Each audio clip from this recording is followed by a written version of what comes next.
பக்திகள் அன்பர்களுக்கு வணக்கம். திருமண மாதம் கார்த்திகை ஞாயிறு விரத வழிபாட்டின் பயன்கள். கார்த்திகை மாதம் திருமண மாதம் என்ற சிறப்பு பெற்றது. இம்மாதத்தில் விருச்சிக ராசியில் சூரியன் சஞ்சரிப்பதால் தான் திருமணம் செய்வதற்கு உகந்த மாதம் என்று புகழப்படுகின்றது. பல சுபகாரியங்களும் பண்டிகைகளும் கார்த்திகை மாதத்தில் அதிகளவு கொண்டாடப்படுகின்றன. கார்த்திகை மாதம் ஆன்மீகம் சிறப்புகள் நிறைந்த மாதம். கார்த்திகையில்தான் ஐயப்ப பக்தர்கள் சபரிமலைக்கு மாலை அணிந்து விரதம் இருப்பார்கள். சிவ வழிபாட்டுக்கு உகந்த மாதம் இது. இந்த மாதத்தில்தான் சிவனுக்கு சங்காபிஷேகம் நடத்தப்படும். இந்த சங்காபிஷேகத்திற்கு மற்ற அபிஷேகங்களுக்கும் உரிய பொருட்களை வாங்கி கொடுத்தால் அஸ்வமேத யாகம் செய்த பலன் கிடைக்கும். கார்த்திகை மாதத்தின் திங்கட்கிழமைகள்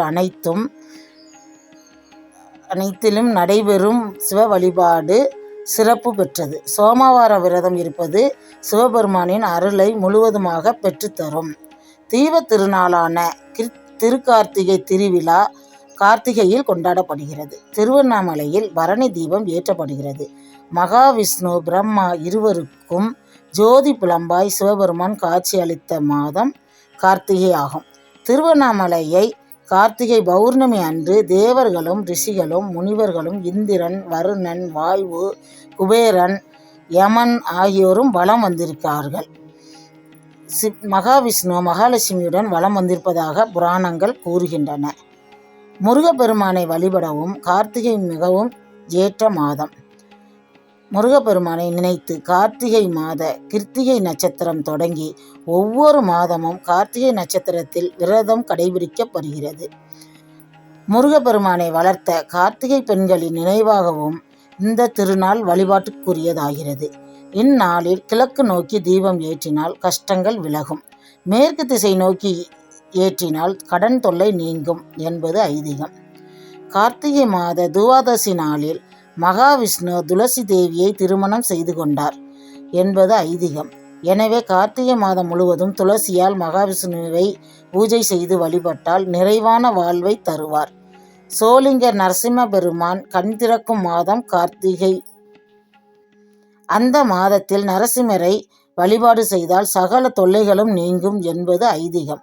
ஸ்ரீரங்கத்தில் பெருமாள் சக்கரத்தாழ்வார் சன்னதியில் எழுந்தருளி கார்த்திகை கோபுர வாசல் பக்கம் கட்டப்பட்டிருக்கும் சொக்கப்பனை ஏற்றப்படும் காட்சியை கண்டு மகிழ்வார். கார்த்திகை மாதம் முதல் ஞாயிறு தொடங்கி 12 வாரங்கள் ஞாயிறு விரதத்தை கடைபிடித்தால் நவகிரகங்களால் ஏற்படும் தோஷங்கள் நீங்கி சிவசக்தியின் அருள் கிடைக்கும். கார்த்திகை மாதத்தில் இல்லத்தில் 2 வேளைகளில் விளக்கு ஏற்றுவது அனைத்து மங்களத்தையும் தந்து வாழ்வை ஒளிமயமாக்கும். ஈசனடி போற்றி, எந்தையடி போற்றி, தேசனடி போற்றி, சிவன் சேவடி போற்றி, நேயத்தே நின்ற நிமலனடி போற்றி, மாய பிறப்பு அறுக்கும் மன்னனடி போற்றி, சீரார் பெருந்துரை நம் தேவனடி போற்றி, ஆராத இன்பம் அருளும் மலை போற்றி, சிவன் அவன் என் சிந்தையுள் நின்ற அதனால் அவன் அருளாலே அவன்தாள் வணங்கி சிந்தை மகிழ சிவபுராணம் தன்னை முந்தை வினை முழுதும் ஓய உரைப்பன் யான். திருச்சிற்றம்பலம். தென்னாடுடைய சிவனே போற்றி, எந்நாட்டவர்க்கும் இறைவா போற்றி. ஓம் நமச்சிவாய வாழ்க.